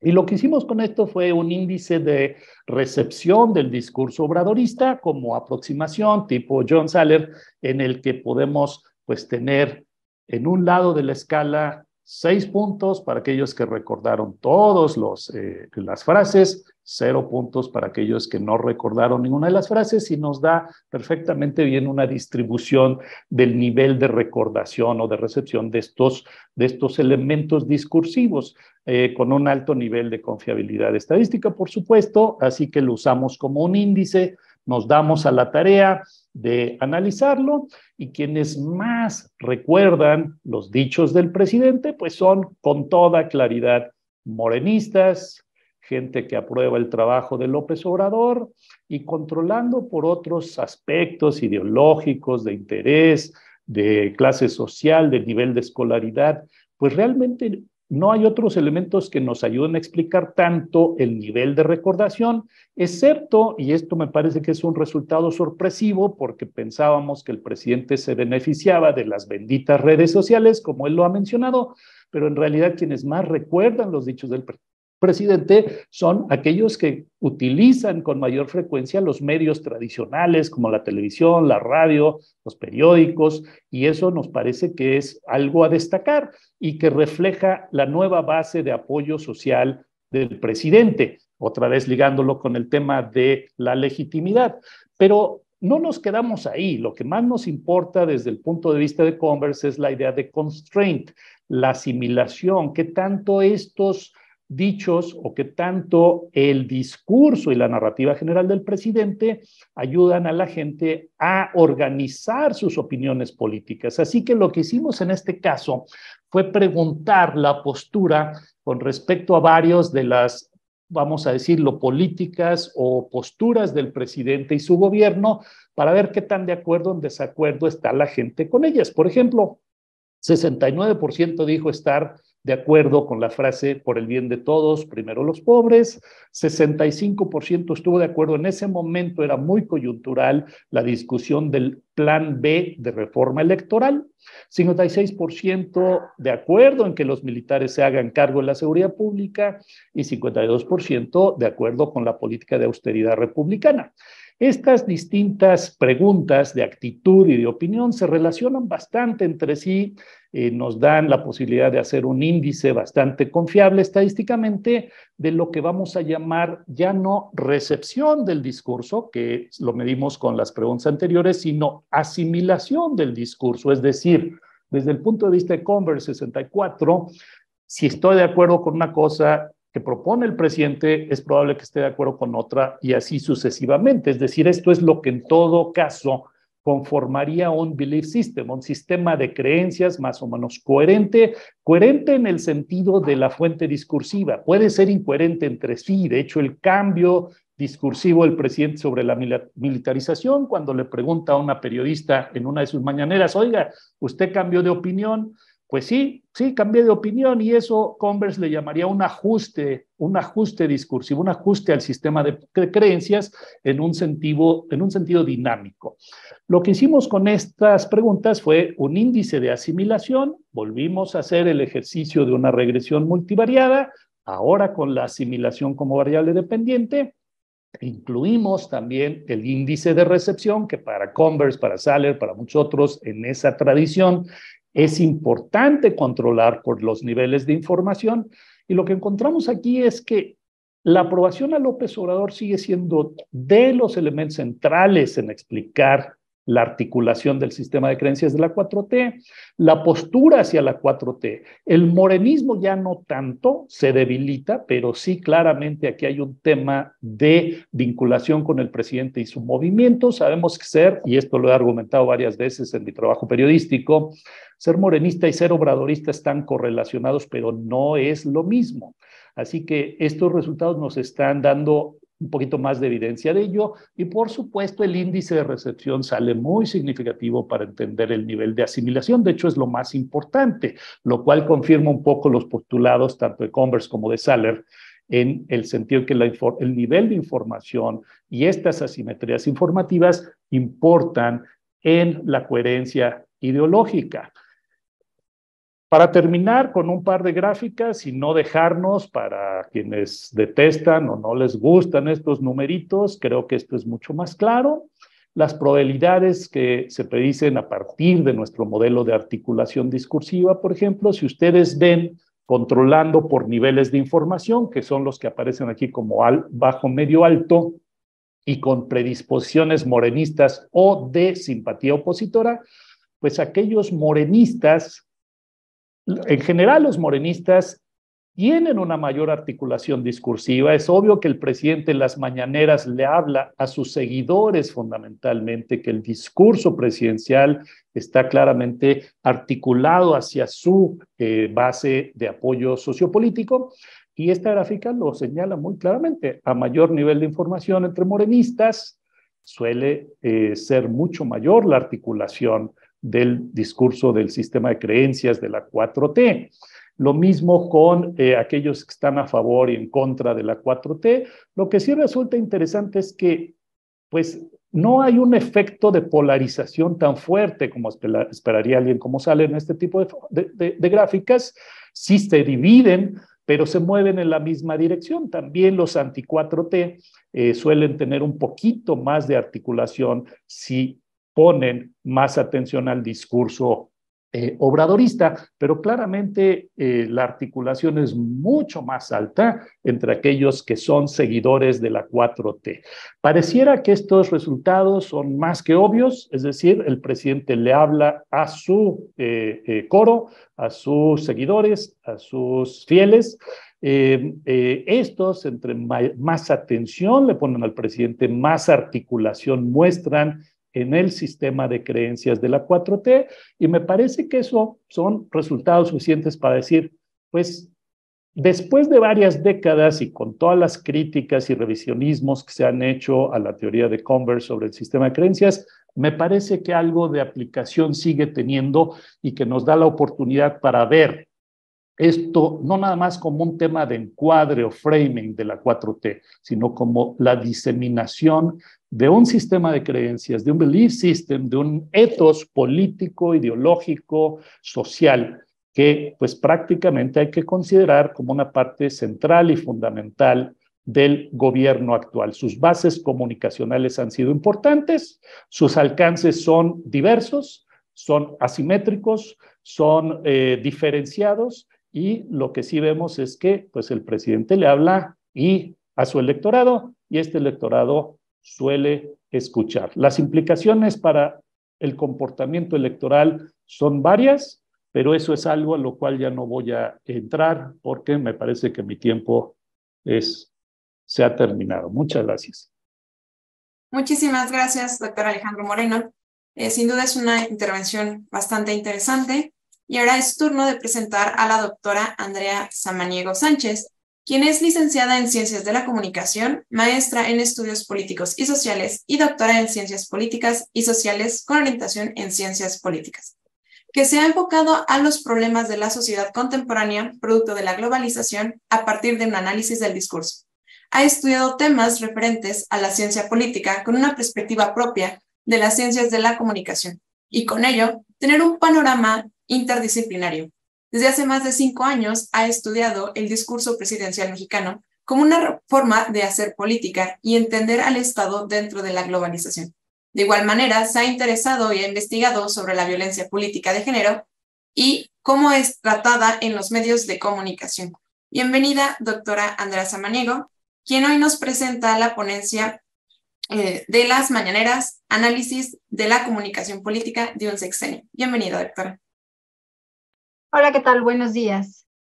Agradezco a la Coordinación de Ciencia Política de la UAM Iztapalapa, a la Cátedra Francisco I. Madero, a la UNAM, a la Facultad de Ciencias Políticas y Sociales, al Centro de Estudios Políticos y al Instituto de Investigaciones Sociales por realizar este evento, la jornada 2023-1 de Ciencia Política UAM Iztapalapa, en el que se han discutido ya a lo largo de 3 viernes aspectos tan variados como el populismo, la democracia, las políticas públicas y grupos específicos como las mujeres y, por ejemplo, pensar en el porvenir de la política. El día de hoy me congratulo de estar en esta mesa con los doctores Ruslan Posadas Velázquez, Nicolás Loza Otero y Alejandro Moreno Álvarez, que han expuesto puntos fundamentales sobre cómo entender esta administración. Siempre es un honor estar con ellos y estar en estos espacios de discusión. Agradezco por último a quienes hoy nos han facilitado el trabajo, a la doctora Erika Granados Aguilar por cristalizar esta idea, a Fabiola Franco y su invaluable apoyo operativo y digital para pensar y llevar a cabo este evento, a Omar Peredo y a Samaria Aquino por las gestiones, así como por el público que asiste el día de hoy para escuchar estas reflexiones. En esta ocasión hablaré sobre las mañaneras como un análisis de comunicación política de este sexenio. Y para ello explicaré el modelo de comunicación dentro del sistema político mexicano y el modelo de las mañaneras específicamente empleado en esta administración. Esta ponencia forma parte del proyecto PAPIT que coordino y que se titula La Agenda Progresista de la Izquierda desde el análisis del discurso presidencial mexicano 2018-2024. Hablar sobre comunicación política es entrar en el campo del debate, que en un primer momento vincula dos campos científicos, a saber, el de la ciencia política y el de las ciencias de la comunicación. Sin embargo, ¿qué es lo que ocurre en el caso nacional? Para ello habría que reflexionar sobre el presidencialismo mexicano. La consolidación de este sistema político se da posterior a la Revolución Mexicana, que fue un periodo convulso en donde distintas facciones buscaron hacerse con el poder, lo que generó gran inestabilidad política, económica y social. En este sentido, ocurre un fenómeno que se denominará la institucionalización de la política, en donde los procesos se efectuaban a partir de disposiciones normadas por la ley, es decir, no había uso de violencia. Y en segundo, este periodo tiene como dos características centrales que la política postrevolucionaria se articula en el presidente de la República y el Partido Nacional Revolucionario, el PNR, que después se llamará PRI. Este proceso se dio de forma paulatina, primero con el asesinato de Venustiano Carranza, lo que posibilita al denominado Grupo Sonora a hacerse con el poder. Y después con el asesinato del mismo Álvaro Obregón, que pertenece al Grupo Sonora, que hizo que Plutarco Elías Calles accediera a la presidencia y transitara a una política alejada del caudillismo. Así, el sistema político mexicano transita por medio de la construcción de instituciones que permiten dar estabilidad al Estado mexicano, a partir de lo que ya habíamos llamado el Partido Nacional Revolucionario, en donde estaban alojadas las distintas facciones revolucionarias, y que en lugar de que los conflictos se dirimieran por las armas, se hicieran a partir de las elecciones. Pues a decir de Cosío Villegas, el partido nació de la necesidad de contener el desmembramiento de lo que se llamaba la familia revolucionaria. En este sentido, fue un espacio de confluencia de distintas perspectivas y diversidad de corrientes ideológicas, de intereses, permitiendo el diálogo, negociación, que permitían dirimir conflictos que de otra manera, ya lo habíamos visto, se habían resuelto por las armas.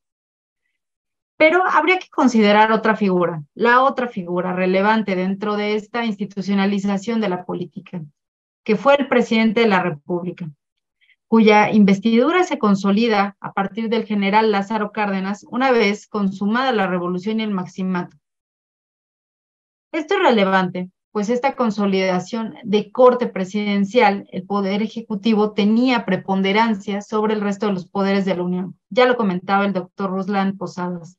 Y podía efectuar cosas que en algunas ocasiones no se encontraban escritas en la Constitución, pero que le conferían gran capacidad de acción, lo que Carpizo denominó las facultades metaconstitucionales, como nombrar ministros de la Suprema Corte, nombrar y remover diputados y senadores, remover gobernadores, nombrar a su sucesor.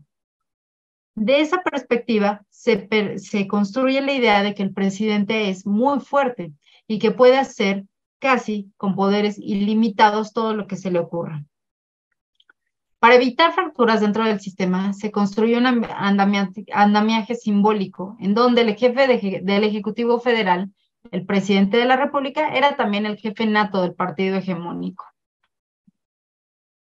Fue tal el poder que se consolidó dentro de estas ideas, dentro de este sistema político, que en el caso nacional, incluso politólogos denominaron a México como un sistema poco competitivo y con un partido político hegemónico. Sin embargo, habría que considerar que este sistema ha transitado por distintas etapas, entre las que Bernal Moreno ha distinguido 4 momentos. El momento formativo, que se dio de 1917 a 1949, el momento de crecimiento y consolidación, que se dio de 1941 a 1967, en donde, y esto es importante, el presidente acumuló una gran cantidad de facultades, como las que ya mencioné anteriormente. El momento de crisis y decadencia que se da del 68 al 87, en donde se experimentaron descontentos sociales ante las decisiones del presidente. Y por último, la llamada etapa terminal, el momento terminal, que es la caída de la imagen que vivió el presidencialismo tal cual se conocía. Por eso es que hay también mucha remembranza y también se busca, como comentó el doctor Ruslan Posadas, esta vinculación o tratar de ver si esto que se está viviendo hoy en día es o no es algo que se asemeja al pasado.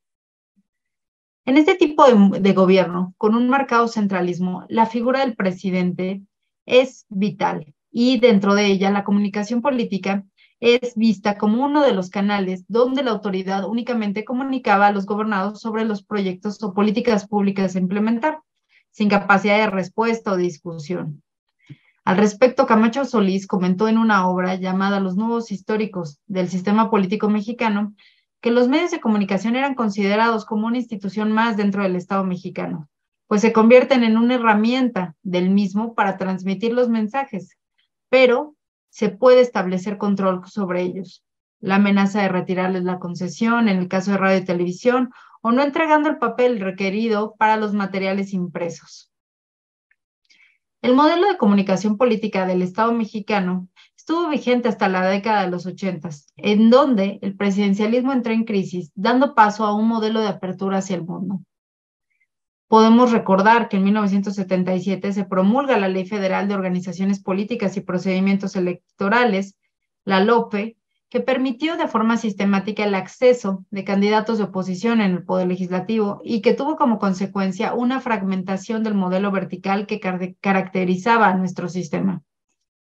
En el ámbito comunicacional, en 1989, Carlos Salinas de Gortari liberaliza el monopolio de PIPSA, que era la empresa que producía y distribuía el papel, para la compra y distribución del papel, y con ello, uno de los mecanismos de control hacia los medios de comunicación se pierde. Lo mismo ocurre, por ejemplo, en la década de los 90, cuando se ponen a la venta los canales 7 y 13 del Instituto Nacional de Televisión.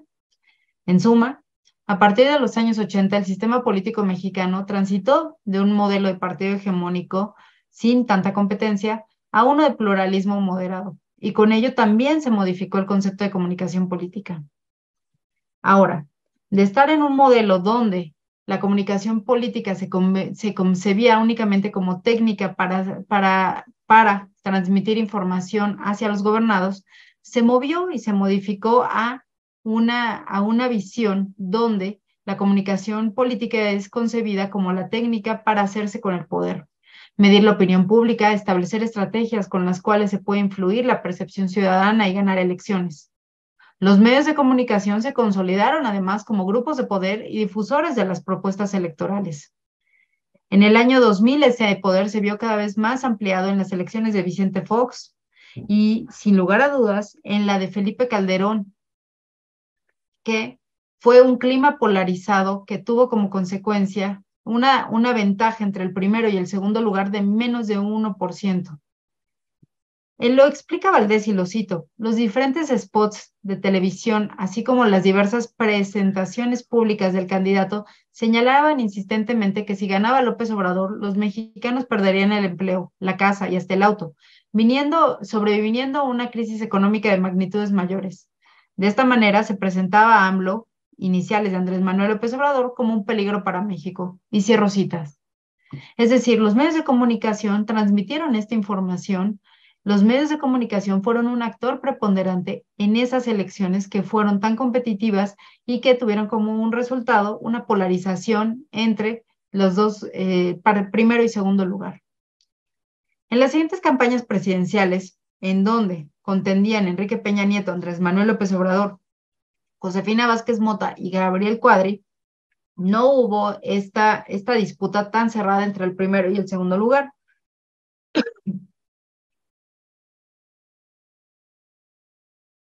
Pero tenemos en esa segunda elección, en esa elección, que el candidato Enrique Peña Nieto queda en el poder, gana las elecciones y significa una segunda alternancia en el sistema político mexicano. Y además el retorno del Partido Revolucionario Institucional al Poder Ejecutivo Federal. Él, durante su administración, buscó modernizar al país con 11 reformas estructurales. Y ahí hay dos reformas que serían importantes. La de telecomunicaciones y radiodifusión del 2014 y la político-electoral, que buscaban, entre otras cosas, acotar el poder de el duopolio televisivo, Televisa y TV Azteca, a partir de la entrada de otros contendientes al mercado y regular un tanto o modificar un poco la contienda electoral, digo, las reglas del juego en carácter de radio y televisión. Al final de la administración de Enrique Peña Nieto, se promulga la Ley General de Comunicación Social que buscaba regular la publicidad oficial y que establecía que la comunicación social era aquella que difunde en el quehacer gubernamental acciones o logros de gobierno o estimulan acciones de la ciudadanía para acceder a algún beneficio o servicio público. Esta misma ley en la actual administración también ha sido objeto de disputa. ¿Por qué? Porque se habla de los logros del gobierno y entonces tiene que ser una comunicación que no esté personalizada y sin embargo siempre se personaliza o se utilizan a veces elementos que permiten identificar a personas con las acciones del gobierno y que esto daña o podríamos decir nosotros pervierte en uno de los principios básicos de la contienda electoral, que es la equidad en la contienda. Pero bueno, estas leyes tienen como propósito la regulación de la comunicación política, como se observa que se vincula las campañas electorales en una primera instancia y al poder de los medios de comunicación, lo que ya he comentado. Ahora bien, ¿qué ha pasado desde el 2018 a la fecha? Para empezar, hay que decir que la campaña presidencial de 2018 fue distinta a las anteriores. Existía en el ambiente una sensación de hartazgo y frustración ante las dos alternancias políticas vividas, la del PRI al PAN en el año 2000 y la del PAN al PRI en el 2012. Y esto ya le daba cierta ventaja a López Obrador. A partir de la elección en la que se llevó a cabo, no hay otra manera de decirlo, López Obrador arrasó en ese momento. El resultado además se verificó en la Cámara de Diputados, en donde Morena obtuvo poco más de la mitad de los curules y el 46% del Senado de la República. Esto hay que decirlo, salvo en los tiempos del partido hegemónico, no se había visto algo así. Yo creo que en parte por eso es esta noción o esta idea de, ¿será que estamos retornando a un modelo de partido hegemónico de antaño, de los años 70?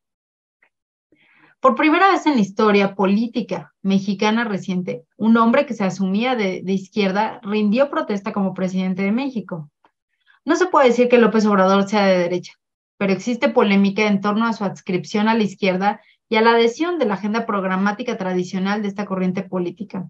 Hay redistribución de la riqueza, hay justicia social, defensa de los derechos humanos y de los recursos naturales, una crítica al capital y al imperialismo, fortalecimiento de los servicios públicos, etc.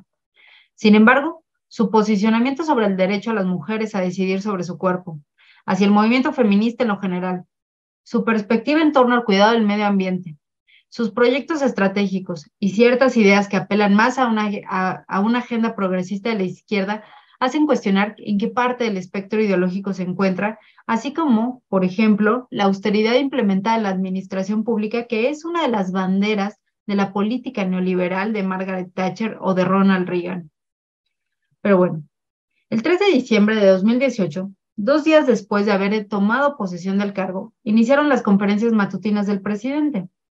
Algunos críticos han señalado que es una forma de propaganda disfrazada, mientras que sus adeptos dicen que es un ejercicio inédito de franca rendición de cuentas desde lo más alto del poder. Habría que cuestionar esto porque incluso ha habido momentos donde él indica: no voy a contestar esto o tú no me vas a poner la agenda, yo voy a decir de qué voy a hablar. En esas horas en las que el presidente López Obrador domina el espacio público, hay de todo, desde periodistas que lo interpelan, pensemos Jorge Ramos, hasta youtubers que expresan preguntas que parecen hechas a modo. En las mañaneras el presidente habla y de vez en vez invita a funcionarios que quiere que estén ahí. Sus colaboradores muchas veces se enteran de decisiones presidenciales ahí y también, por ejemplo, se escucha poesía o se presencia la revelación de algún complot, o ponen en estas semanas música con la que los jóvenes podrían dejar de escuchar narcocorridos. Sin embargo, hay que asentarlo. No es único, esta estrategia. Para empezar, esta estrategia ya la utilizaba desde que fue gobernador del entonces Distrito Federal, de 2000 a 2005. Las mañaneras se han establecido como una estrategia de comunicación política, lo que le permite tener comunicación directa con sus ciudadanos y quitar poder a los intermediarios, tal como fue indicado hace unos minutos, a los grupos fácticos de los medios de comunicación que han tenido gran poder desde que cayó en decadencia el presidencialismo mexicano, para establecer la agenda mediática. Esto ha ocasionado que se implemente un discurso contra todos aquellos que tienen una visión distinta, pues solo se acepta la visión oficial como la única posible para explicar los sucesos cotidianos. Pero comento, no es la única ocasión que se ha empleado este formato. Ejemplo, las sabatinas del expresidente de Ecuador, Rafael Correa. El programa Aló Presidente de Hugo Chávez, transmitido los días domingos. O el programa Mesa de Redonda, que presentaba Fidel Castro en los años 90 y que se transmitía de lunes a viernes de 7 a 8 de la noche. Y que ha llevado a los teóricos latinoamericanos a denominar a estos presidentes como telepresidentes, en donde ocupan espacios de televisión para transmitir sus ideas. Hay que decirlo, lo que sí es novedoso es que el presidente de la República, el presidente mexicano Andrés Manuel López Obrador, dedica diariamente a este ejercicio, llama la atención, de entre 2 y 3 horas diarias. Hay que comentarlo, el tiempo es un recurso escaso, no es renovable y el de un presidente es todavía más escaso. No obstante, como político nato que es, sabe que sus palabras pesan y por eso las pronuncia. En las conferencias se registra el pulso del momento. Se identifican a los adversarios, a los aliados. La voz del presidente se escucha como nunca. El modelo de las mañaneras permite posicionar ciertos debates. Sin embargo, también al preguntarle de todos los temas todos los días, ponen una constante tensión a la administración pública que debe tener respuestas sobre cuestiones insospechadas, lo que los obliga a trabajar en muchas pistas derivadas de lo que en ese ejercicio puede expresarse o preguntarse. También, este modelo tiene el inconveniente de volverse muy vertical. Nada se dice si no pasa o se comenta en las mañaneras. En casos de eventos de comunicación política de crisis, tal como el de Tlahuelilpan o el propio del COVID-19, o en casos donde el presidente se ha ausentado por cuestiones de salud, ponen de relieve esta situación. Daniel Cosío Villegas escribió un ensayo llamado El estilo personal de gobernar. Este trabajo lo hizo contestándole al presidente Luis Echeverría, a quien en no pocas ocasiones se le ha vinculado o se le ha equiparado con López Obrador.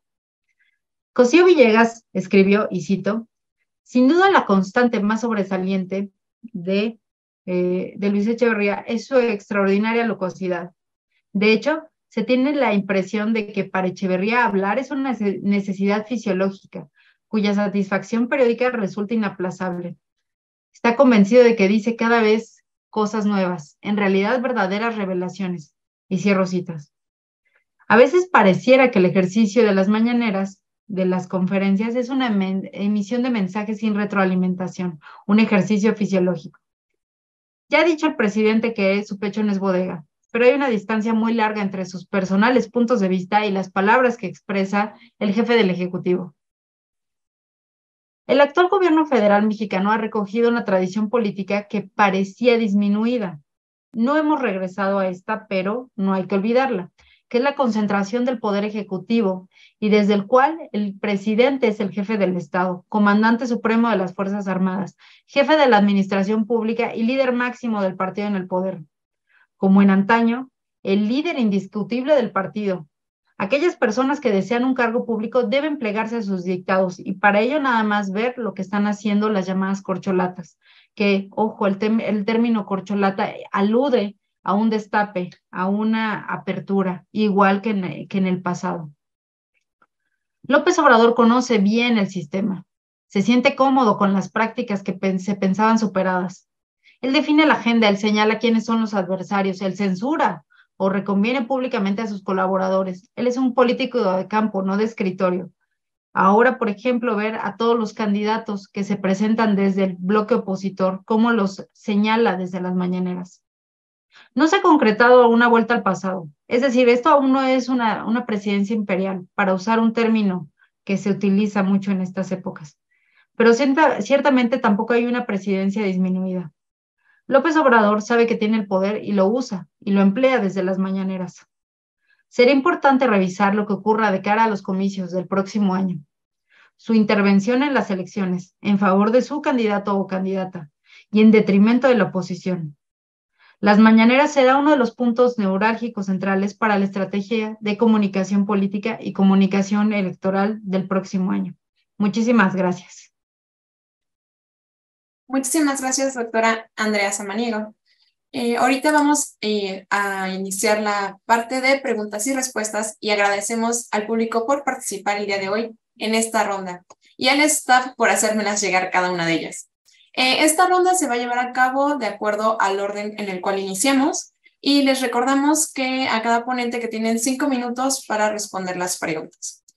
Comenzamos con usted, doctor Ruslan, que nos pregunta Amaranta Trueba. Con base en lo expuesto por el doctor Posadas, ¿López Obrador no ejerce las facultades metaconstitucionales propuestas por Carpizo o pretende instalar otros? De ser así, ¿cuáles son? Adelante, doctor Ruslan.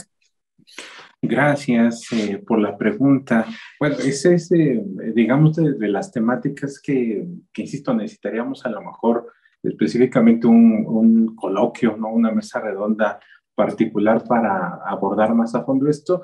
Ahora, a bote pronto, digamos, retomando lo que planteaba hace rato, es decir, en el viejo, bueno, no viejo, ¿no?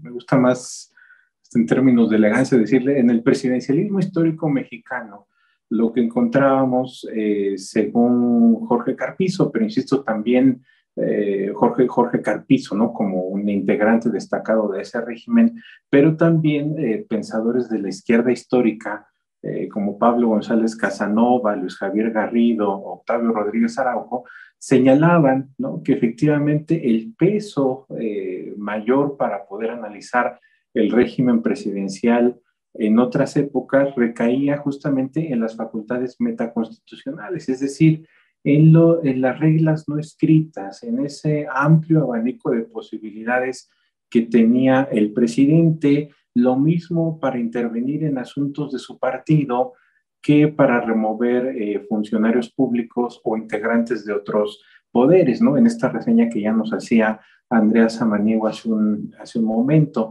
Entonces, al día de hoy, ¿no? Vamos a decirlo así, pero no porque sea exclusivamente un asunto del actual presidente, podríamos señalar, ¿no? Que las facultades metaconstitucionales las han ejercido todos los presidentes, es decir, los presidentes del presidencialismo histórico, valga la expresión, del priismo duro, pero también los presidentes de la llamada transición política, es decir, en no pocas ocasiones se pensó que Vicente Fox, sobre todo el segundo periodo de su gobierno, representó una presidencia débil, pero, insisto, basta revisar sus decisiones de veto para poder decir que eso no era verdad, o el propio, digamos, Felipe Calderón, al hacer, pues digamos, un uso y un abuso de las Fuerzas Armadas para combatir el crimen organizado, también dio muestras, pues, de ese presidencialismo fuerte. En este caso estaríamos hablando de cuestiones que constitucionalmente les están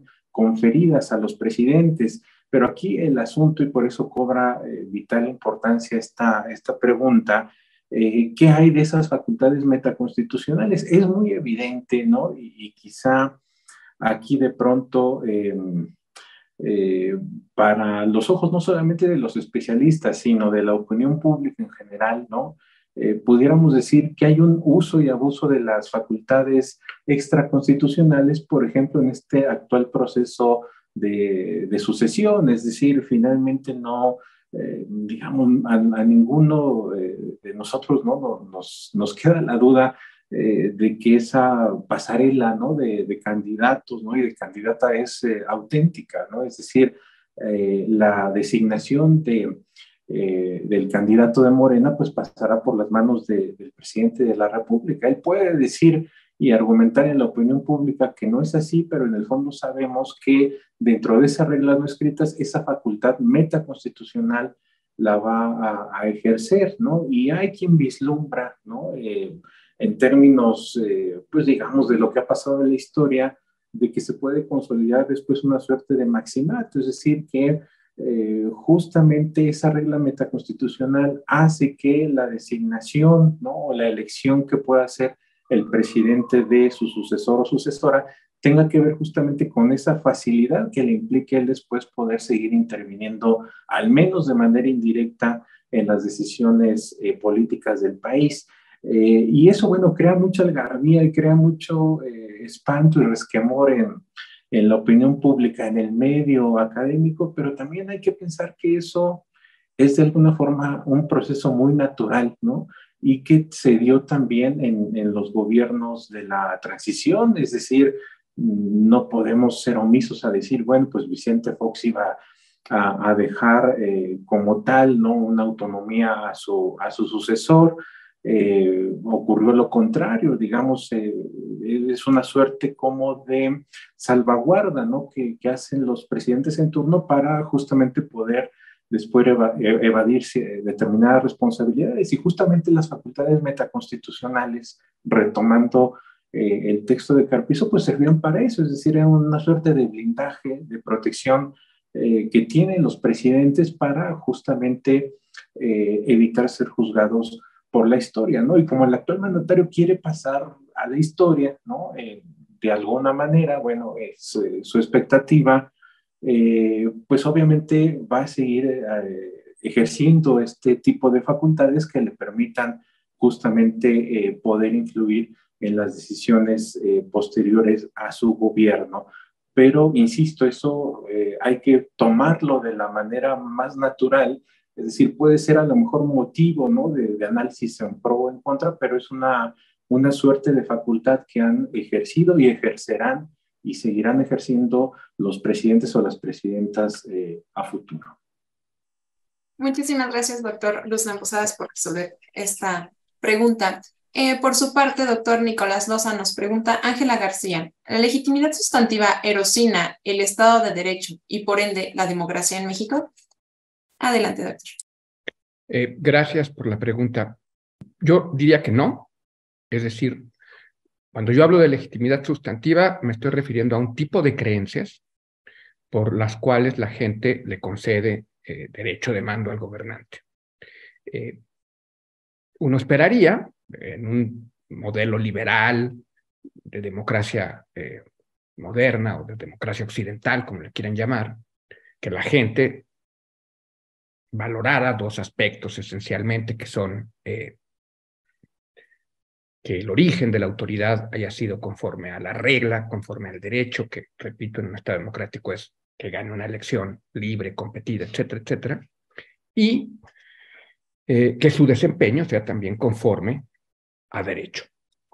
Pero, cuando nosotros hacemos este tipo de ejercicios de medición, lo que encontramos es que pues ni siquiera la mitad de la gente valora así la legitimidad de su autoridad, sino que utiliza otro tipo de mecanismos o de creencias que son esencialmente los propósitos de la autoridad y el desempeño de la autoridad. Entonces, yo por lo que diría, no la erosiona es porque pues, simplemente lo que por ahora estoy reportando es una suerte de medida positiva de que así son las cosas.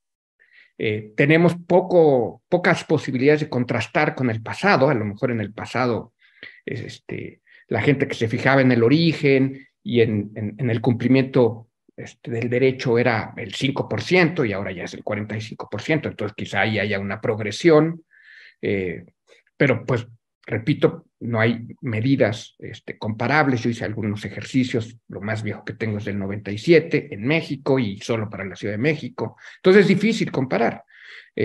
Yo repetiría, me parece que solo es el reporte de una situación que por otro lado tampoco creo que sea privativa de México, ni tan tan atípica. Hace un momento yo decía que, por ejemplo, la gente cuando aprueba a la autoridad y luego cuando expresa juicios de confianza en la autoridad, suele utilizar, sobre todo con la confianza, pues su propia medida del desempeño pasado de la autoridad, o sea, una medida muy instrumental. Lo ha hecho bien, cumple su palabra, hace lo que dice, confío en ella. Y el juicio propiamente de confianza, pues no parece tan instrumental, pero lo que quiero decir es que sí tiene un componente instrumental. Entonces, la legitimidad, pues no me parece que sea tan extraño que lo tenga, de la misma manera que no lo es que tenga estos componentes asociados a creencias motivadas, ¿no? Nada más. Muchísimas gracias, doctor. En este caso, doctor Alejandro Moreno, nos pregunta Eduardo Gómez. Doctor Alejandro, con base en los índices de recepción y asimilación, ¿es posible determinar si el grupo de personas que compone cada una es similar o distinto?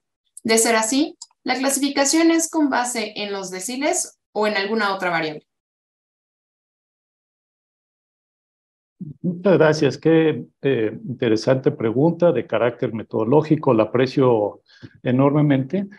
Y la respuesta básica es sí, yo creo que es posible. No tenemos como tal en el artículo, y no lo hice en la presentación, la tipología de personas en su totalidad, pero sí hay algunos indicios, sobre todo si vemos el índice de recepción, que es aquel que representa de alguna manera no solo los grados de atención, sino de información que tiene el electorado sobre lo que llamamos el discurso o sistema de creencias de la 4T, pues hay correlativos esperables como la educación, son modestos, como ya lo mostré, sobre todo si se controlan por el partidismo y el obradorismo, que aquí no sé, Nicolás, si por supuesto que es un partidismo, pero el referente no es el partido político, otro tipo de partidismo quizás más personalizado, esto que llamamos obradorismo,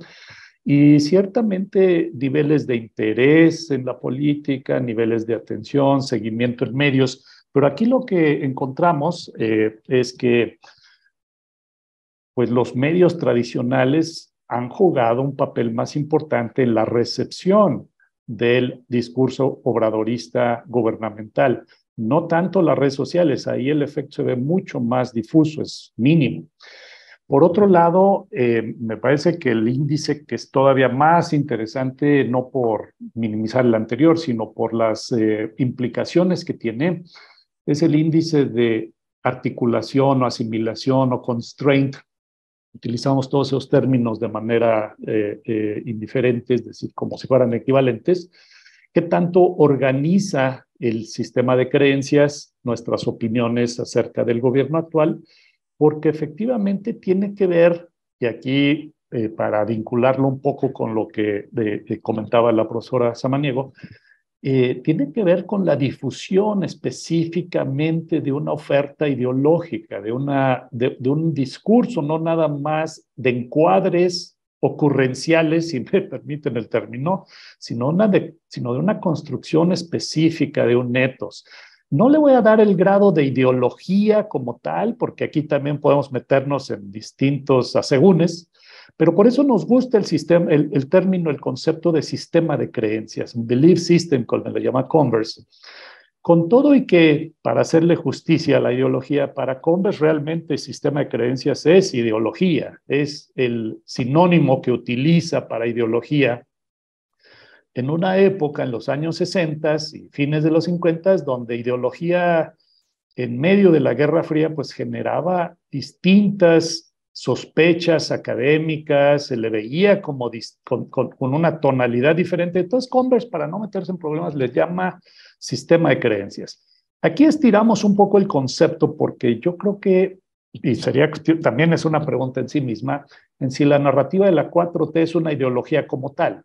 Como dije, yo creo que esto nos va a meter en una discusión que va más allá del paper, pero el término sistema de creencias es bastante razonable, si es que se acepta. Y lo que caracteriza ese sistema de creencias es, en nuestro índice, ver quién cree en mayor medida, quién está más de acuerdo, no con uno o con dos o con tres aspectos del discurso cuatroteísta, sino con el mayor número posible de aspectos o con el menor número posible de aspectos, es decir, el rechazo, aceptación, asimilación de esto como un pensamiento rector, como un tipo de guía, como un ethos. Por ejemplo, pensar en si los pobres primero, pues tiene implicaciones de política pública, la austeridad tiene implicaciones de política pública, guste o no guste, eso tiene otro impacto en la opinión pública. Por ejemplo, cuando al inicio, en el primer año, se cierran las estancias infantiles como parte de la austeridad y de la lucha contra la corrupción, pues eso no necesariamente gusta a todos los segmentos de la opinión pública o no se acepta como tal. Entonces creemos que al final del día lo que se ha ido construyendo es este sistema de creencias discursivo y ciertamente, Eduardo, hay ciertos perfiles de personas que coinciden más que otros. Entonces sí es posible hacerlo. De hecho, pues nuestra intención es, como en toda tradición de artículos publicados, poner esta base de datos para uso público y si aquí hay estudiantes, investigadores que estén interesados en echarle un ojo y rascar más lo que hay, rascar en el buen sentido, quiero decir, es decir, tratar de aprovecharla más de lo que nosotros como autores lo hemos hecho, pues creo que esa es una de las prácticas comunes y buenas, ¿no? Pero gracias por la pregunta y perdón por extenderme. Muchísimas gracias, doctor Alejandro Moreno.